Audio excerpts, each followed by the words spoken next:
Of beating her young daughter to death. The mother was in Brooklyn criminal court late today. And now CBS 2's Natalie Duddridge reports on accusations that signs of abuse went unreported. We want to let you know details in this case are disturbing. Last night, Cato was walked out of the 77th precinct. Within the hour, prosecutors revealed she had an argument with her two daughters, 9-year-old Shalom and 13-year-old Wisdom, over a missing computer tablet and allegedly beat them with a broomstick and an electrical cord for 2 hours.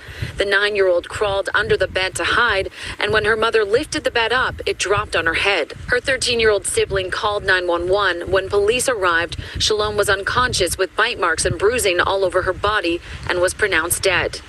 Neighbors say they had seen Cato yelling at her kids, but never saw her beat them. She would be screaming at them constantly, loud, like to the startled you. It never made any sense to us because these girls were really small and well-dressed, well-mannered. Sometimes kids could be looking so put together, but you really don't know what's going on inside the household. Sources say the mother is a city employee in the Human Resources Administration who has no prior arrests, but there were at least 10 prior domestic calls to the apartment involving the mother's ex-boyfriend.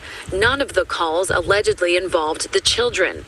We spoke to an expert on cruelty to children. It is very common where there is domestic violence for there to be child abuse. They're highly correlated. Why wasn't there a report to ACS? Because there should have been something after 10 reports. Neighbors tell us there's a social worker who lives in the building who they believe was aware of the mother's yelling. They weren't sure whether they should report it. I tell parents and I tell neighbors and concerned family members, you got to go with your gut.